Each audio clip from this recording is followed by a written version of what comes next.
Hi there. Thank you for joining us today. I'm Crystal Wittevrongel, collaborating with Common Sense Calgary, and I am here today with Sonya Sharp, who is running for mayor in Calgary's 2025 election. Sonya, thank you so much for being with us here today. Thanks for having me. I would love to hear a little bit about your background and the foundation that you're bringing into City Hall.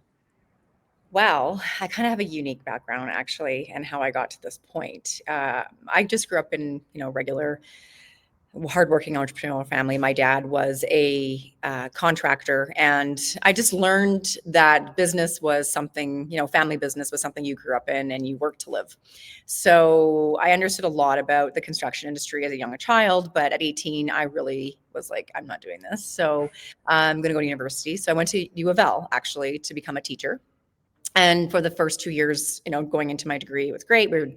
Most people go to get Lethbridge because of education. And so my dad had called me. My mom fell ill with cancer. So my dad had asked if I'd come back home and run the family business because I really understood the construction business and his company and, always being kind of doing his books. So I said yes. And I came back and I took over his crew for a couple of years while he took care of my mom. And I was 20, so I was very young. And I had a site experience, but I didn't have street credit. I had no diplomas or anything like that. Mm. So I went to SAIT and I graduated with a building development technology diploma. And I got a job as a lifeguard at the same time as running the business because I needed a little bit of money. After a couple of years, and my mom was better, and my dad and my mom moved back to Calgary because they went to the States. They took over the business back, and I got a job at the third floor of City Hall as in permits, and that's kind of where I started my career at the city. But at the same time, I actually also bought a couple of businesses with my now husband and took service-based businesses, and so I've always been an entrepreneur. And then 2016, we sold everything, and I was going to actually leave the city at the time, but there was this unique position coming that was like the liaison between the business community and the city of Calgary. So I Okay. applied for it and I got it.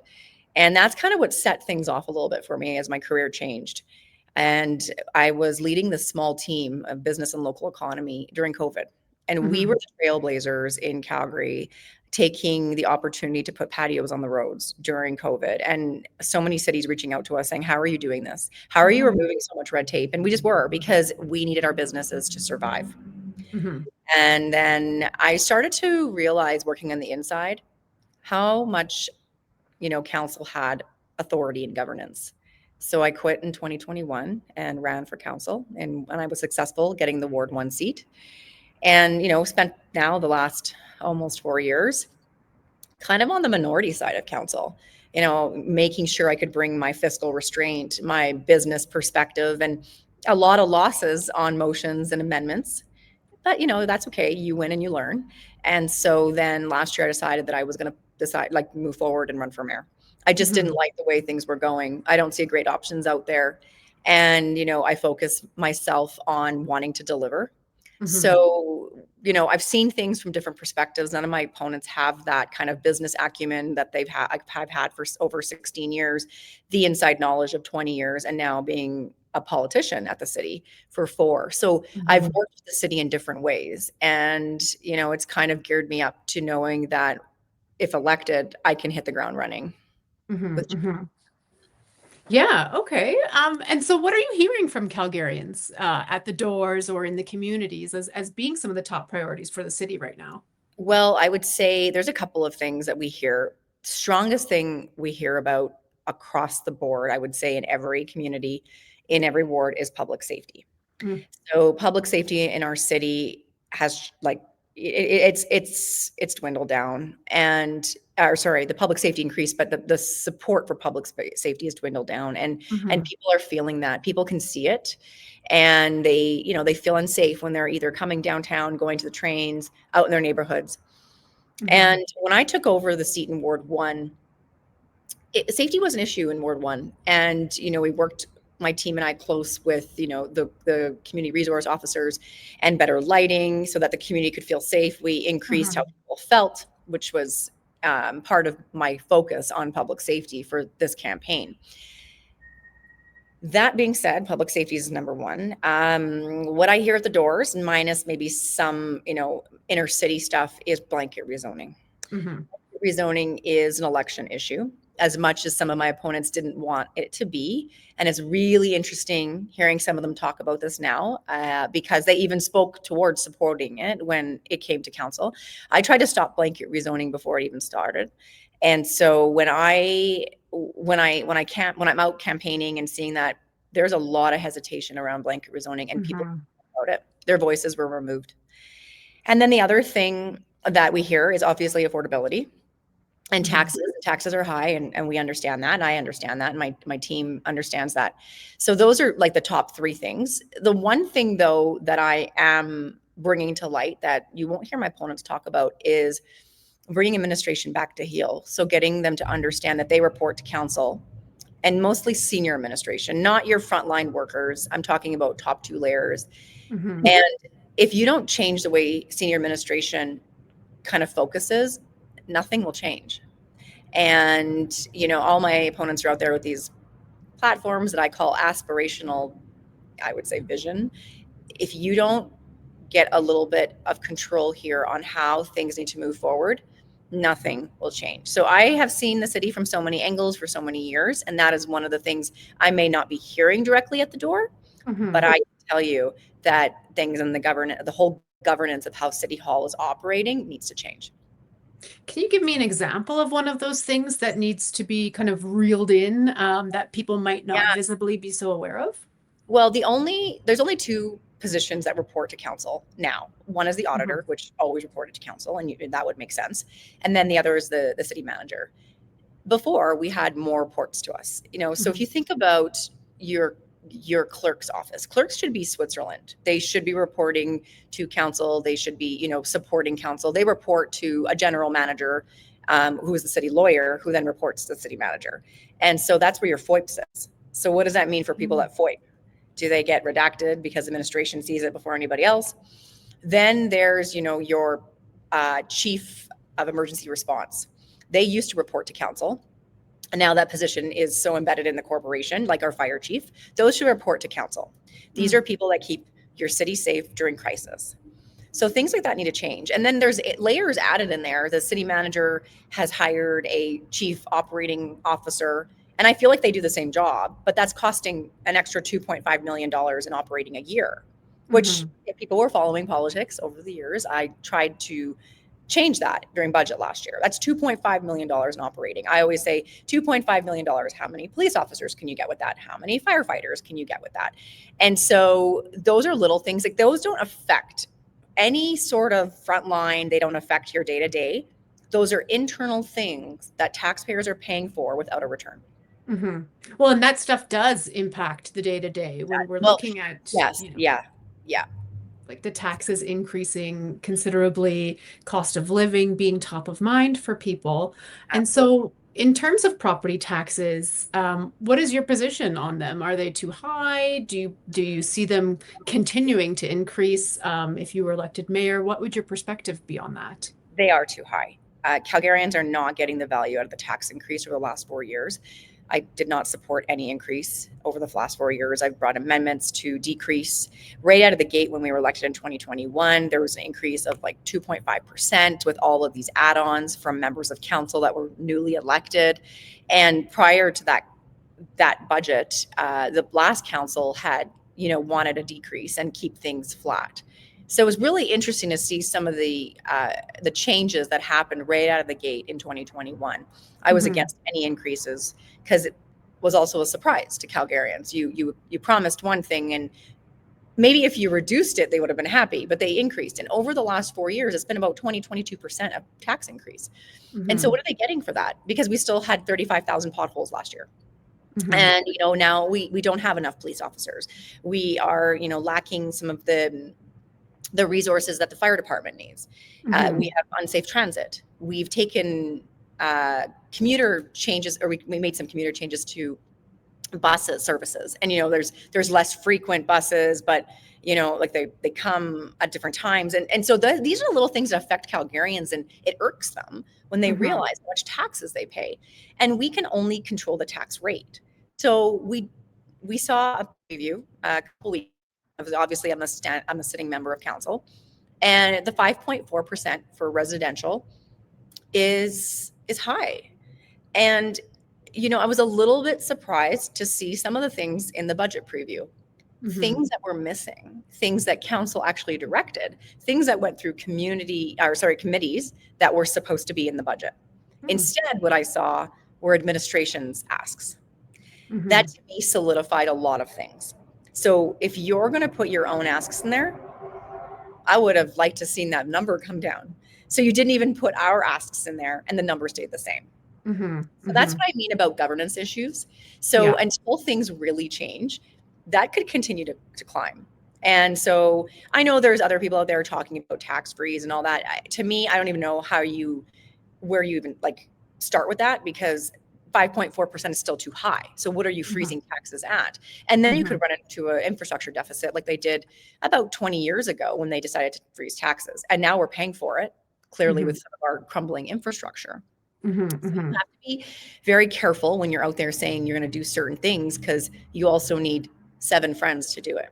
And Mm-hmm. that's obviously, I know you've interviewed a lot of members from Communities First already, but building a team of people that agree with you on so many things is how you get the political muscle to get things across the finish line. Mm-hmm. Mm-hmm. And so, how do you see spending roll out in the next 4 years then, in light of these, historically high property tax increases? Like, would you cut spending, or, what are your thoughts towards levels overall? I would say that cutting wasteful spending is critical, and things that, we don't need to be spending money on. There are things behind the scenes, like I can get into the internal weeds of how much money we spend on learning and development, how much money we spend on travel. Things like that need to change. That actually costs taxpayer money.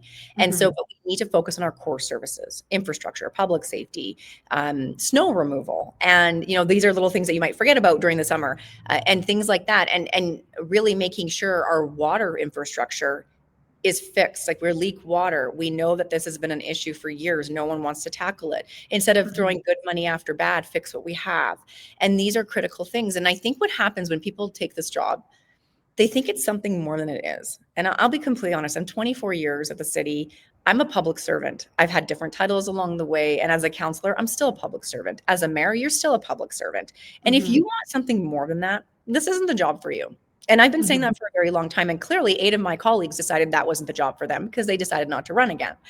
And that's fine, but at least admit it, because I think Mm-hmm. that people think this is something bigger, and it really isn't. Your job Mm-hmm. is really just it's customer service. That's actually what it is. And if you were to want to sum it right up, it's customer service with a shelf life. And if you Yeah. aren't doing a good job, you're not sitting on that shelf.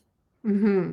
And so, how do you see the interactions with the province? Like, we've seen issues with like the safe consumption supervised consumption site, or the Mhm. Green Line LRT, or even some of the what people perceive as mission or scope creep of the municipal government into areas of other jurisdiction. How do you see the relationship with the province in the next while, and what's your perspective on how do we work within that?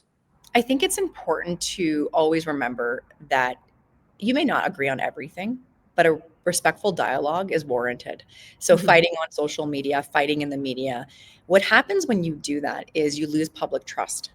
And all people are going to say is, oh, here you go again, and you can't do that anymore. And having conversations over the last couple of years with some members of the government of Alberta, and just getting some work done, we were very successful in getting funding for the infrastructure costs around the event center, $330 million extra that we knew we needed as the project had to be built out. Hmm. When we talk about the Green Line, that was a lot of, I would say, politicians not getting along, and Hmm. in public. And that's not how you do business. So, Hmm. because you lose all of that trust and confidence. So, we got where we did finally with the Green Line after it dying in a way, and then got a motion. Councillor McLean and I brought a motion arising to get the city and province back to the table, because you Hmm. send signals to the public that you can't get work done. Happy to see where it's at and where it's going at this point. I know there's always there's things that need to probably be reevaluated. And then when it comes to the Sheldon and the drug injection site, I look at it this way. What happens in those buildings is the province of Alberta's jurisdiction, Alberta Health. I am Mm-hmm. not a medical professional, and mental health and addiction does not belong in the city's purview. Mm-hmm. And as soon as you open those doors, you've allowed the download. And now you have members of council complaining about the download. But what happens outside that building is my responsibility. The Mm-hmm. streets, the sidewalks, the citizens, the business owners, and also the vulnerable population that needs the support, because they have dignity and they need that. And so being on Mm-hmm. the street, could be hit by a car, this is not how this needs to be played out. And so what we can do at the province, if the province says, we need land, we have a lot of land and we can facilitate the regulatory process to get those buildings built in a timely manner for them. So Mm-hmm. I have called on the province and said, listen, could you figure this out and close it as fast as you can? Because it's impacting everyone, those that are using it, those that live there, those businesses, and it's actually affecting affordability. Businesses have to spend more money to keep their tenants safe, their workers safe, their customers safe. So Mm-hmm. this has now become an impact. And so there really needs to be a very good line and saying, we talk about staying in your lane. I think it goes both ways though. And Mm-hmm. so, I talk a lot about staying in your lane when it comes to mental health and addiction. But in the other part, I would say, are bike lanes their responsibility? Probably not. That's something Mm-hmm. we should be considering when it comes to, are they working? Because there are residents using them and it's our infrastructure. We Mm-hmm. actually pay for that. And so I think, it goes both ways. And I know Minister Williams had written an article a couple months ago about that, staying in your lane. And I appreciate the context of that, but I would also, maybe challenge the same, is that, we don't see them involved in our potholes. We don't see them involved in our snow removal. We Mm-hmm. work together when we know we need infrastructure dollars from the government of Alberta, or sorry, government of Canada, which is really important. But I would say that we need a better working relationship. And Mm-hmm. I know that I can have that with them. Mm-hmm. Mm-hmm. Yeah, and so I want to jump back to the Green Line LRT and some of the things you were saying with regards to that. And so if you're mayor and we see yet another round of cost overruns, what would be your approach with how to manage that or to deal with that? Yeah, and so the Green Line, the issue with the Green Line stems back many, many years ago. This was a Mm-hmm. monster of a project that was not budgeted according to what I would say, the scope that they were trying to do. Mm-hmm. And if you look at what was finally approved here in months ago, I don't even remember, that amount of money is what they expected the whole Green Line to be built at, Mm-hmm. from north to all the way south. And that was unrealistic. We got to be honest with ourselves. And so, what you do with budget overruns is figure out, have you at least gotten from where you started to where you're expected to go? So, right now, we're event center, as far as Seton, or right before Seton, I guess. But it would be really nice if we could get all the way to the hospital, because we Mm-hmm. need ridership. Now, the agreements are a little bit different than last time. And this is where I would say better governance around the Green Line may be required a little bit more after the election. I'm a big fan of council oversight. So we had it for the event center, and we didn't have it for the Green Line. We had no Green Line committee. That was dissolved. Actually, the event center committee in the last election, or right before the 2021, was also dissolved. And you see how that went off the rails. Mm-hmm. Council is the authority of the public purse. We need to see things kind of faster than everybody else. And I, even as a member of council, felt like I wasn't getting updated enough about the Green Line until the Green Line literally was derailing, and no pun intended. And it was really in the point where I was like, this needs better governance. And this may be a Mm-hmm. conversation that some of us have after the election as well. So you need to manage cost overruns. You need to manage the relationships and also the business risk on the city's part. Like, are we taking on the risk, and also working with our partners that are delivering the Green Line, because we're Mm-hmm. sending mixed signals when we are not doing it and we're doing it. Mm-hmm. So managing all of that means council has to have better oversight. Yeah. Yeah, and some of these other big projects, we do see some risk there too. Like the city's chief financial officer had said that we really only should have taken on one of the four big projects, being the new event center, the BMO Center expansion, Arts Commons, and the Foothills Fieldhouse. What are your thoughts on that? And taking on all four, even though it was advised that it might not be the best move. Well, those four were approved, I think, in 2019 as Hmm. capital projects to move forward with. And I would say, we still need that field house. Like there are still projects sitting out there that don't have, like we have put a third away for it, but we Hmm. need to advocate to the provincial and federal government that we need more money for those. Our Hmm. city's growing so quickly. And so these infrastructure projects actually draw in a lot of our, not just you're sending in a signal to investment, but tourism, which really Hmm. does, bring in money for our city. So like I said, the Green Line, even in 2021 was unrealistic for the amount of money just put forward. It was never budgeted according to the project of the size. And so the other thing too, there was so much turnover with the Green Line over this time between councils and then the province. Like it was changing hands so much, and everybody wanted to put their stamp of approval on it. And it was like I don't know, a test of egos, to be honest. It's like this is for Calgarians. The one thing I will say though, when it comes to transit in general, we need to focus on safety on our transit. And so I know we want to build the Green Line and that's great. Like we're going to get there, but we have to focus on what's happening on our transit systems right now. And that's the people Hmm. are afraid to even use that. Yeah. So, and so we need to have like that kind of a approach to, okay, transit needs to be safe. Yes, we're building the Green Line, but how do we make sure once that project is ready to go, people are ready to walk on and feel like this is great. I'm Hmm. happy to be on this train and I'm safe. So, Hmm. and what does that look like? And so, the plan is to kind of look at what that downtown component looks like. We also have to be very careful the impact to construction for businesses, especially after what we've seen in Calgary this past year.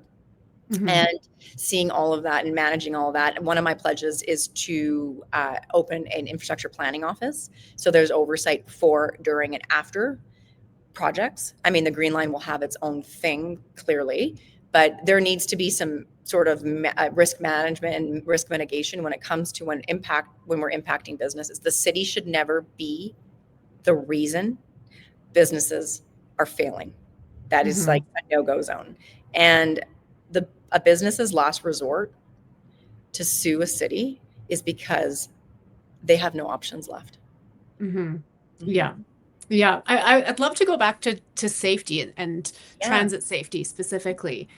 We do see ridership decreasing. We do see that as a major concern for families, young families, not wanting to go downtown or even take transit, even not in the downtown core because of violent incidents of crime. What are your thoughts on the city's current transit safety strategy and how to bolster it so we can reverse some of that?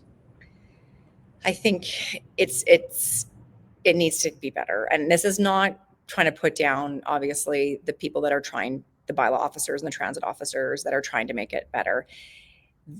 Our changing population has impacted a lot of things we're seeing. Hmm. And I do believe there needs to be a strategy with Calgary Police and our transit officers and figuring out how they can mitigate some of the issues we're seeing. That being said, we are one of the only large cities next to our counterparts like Vancouver, Toronto, Montreal that don't have turnstiles. Now, Hmm. this has been a conversation that this council has talked about a lot, and it needs to be piloted. We need to figure out if we don't try something, then how will we know it works or doesn't work? And it's not some, magic wand that it's just going to fix everything, but we've got to try something. And Hmm. and that's really important. And I know a lot of people will say, well, they cost a lot of money. Fair enough, but we've spent $285 million in climate initiatives. That's not keeping anybody safe on our train. And Hmm. so there has to be a compromise, a give and take here at this point, because safety comes first. And we see it. We see students traveling on the train. I was told not too long ago at my own volunteer rally that one of the wives of one of my volunteers was recently spit in her face on the train.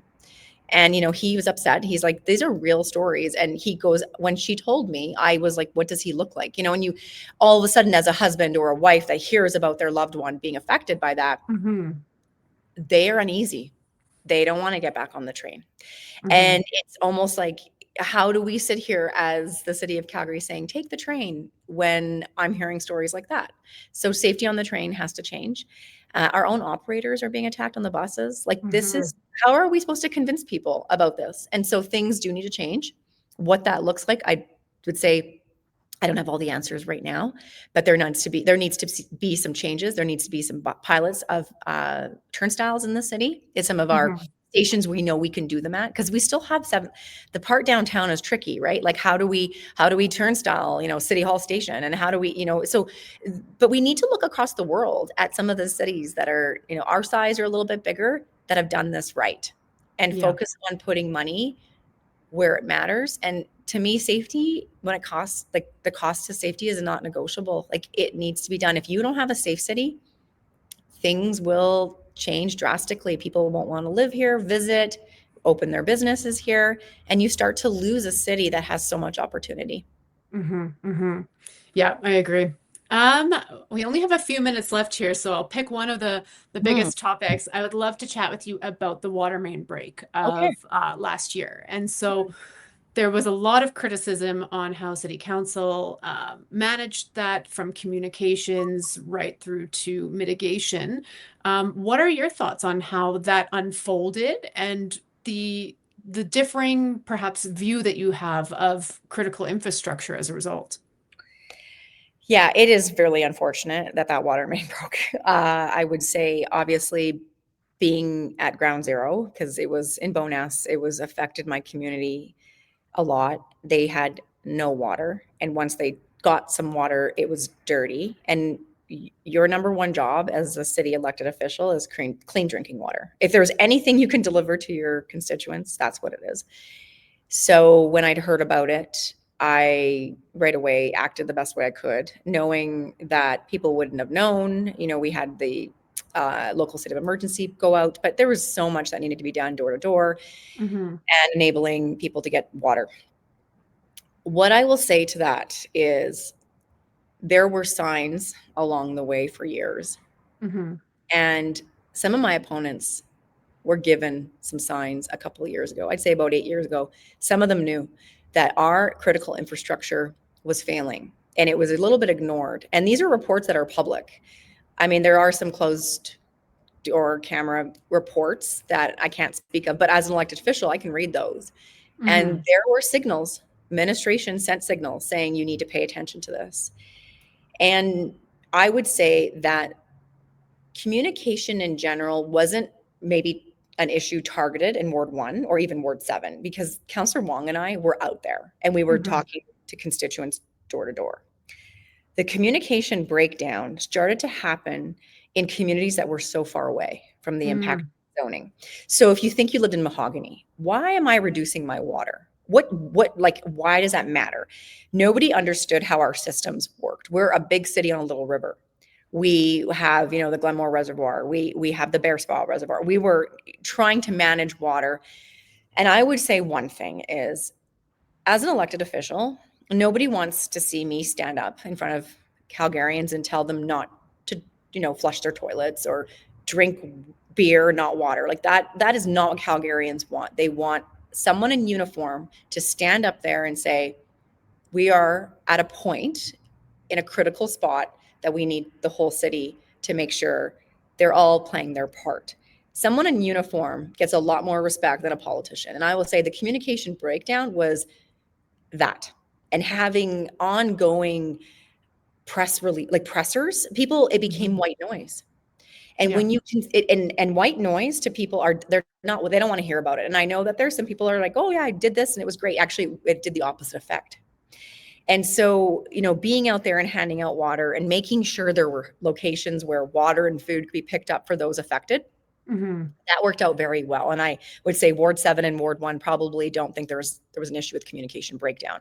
But communication in general was, everyone was tired of hearing politicians say those same things over and over again. Mm-hmm. Now, moving forward with the reporting, The report was supposed to come to council, our committee, in September, and it got postponed till the end of the year. So now we still don't know exactly what, really caused the water main break to happen. I'm hoping that I'm elected as mayor so I can dig in deeper on this. But I Mm-hmm. will say that if anyone on past councils were not given some signals, they were. And we can go back and look at some of those reports and who supported the reports and how things moved forward. And administration that may no longer work at the city did raise these issues. The other thing Mm-hmm. we have to think about is when that main broke, and then we went in a second time to find out if there were some issues along that whole water main, we had 16 failures happening. So these are questions we need answers to. Was it the big water main break that caused those 16 different punctures along the water feeder main, or was it already crumbling? Mm-hmm. And if it was already crumbling, why weren't we down there? And we have so much technology now. A lot of things have changed over the years. And so should be down there looking at this. And critical infrastructure is important, which leads me to a little bit of our densification of some of these old neighborhoods. Mm-hmm. When you have a house that has one or two toilets and that gets redone and you do new service lines in the street you pay for, that parcel now has 8, 10 toilets, let's say, Mm-hmm. minimum.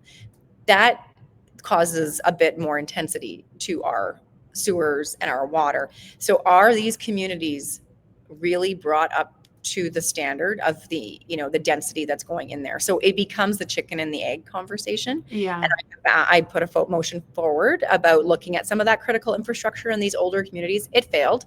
Again, you keep trying and you hope something comes out of it. But what it does do, though, it signals conversation, Mm-hmm. because it might not be Boness next time. It could be Altador. It could be some of those other communities that were built around the same time in eras in Calgary that used some of the same wood pipes and the infrastructure under the ground. But we need some more answers, and I'm hoping we can get those closer to the end of the year. If not, and I'm elected mayor, Calgary has my commitment that I will make sure we get the answers about why that happened and who was made aware of it prior to that water main rupture. Mm-hmm. Mm-hmm.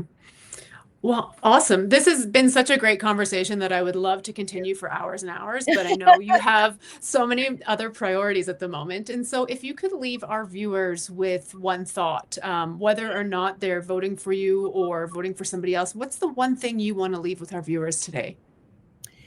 I want viewers to understand the last part of the sentence is I want to create an affordable, safe city that works, but where you can trust City Hall again Hmm. and really vote for someone that has your back and is doing this for the right reasons. No personal agenda, no ideological agenda, and they're doing it for you. Awesome. Well, thank you so much, Sonya, for speaking with me today.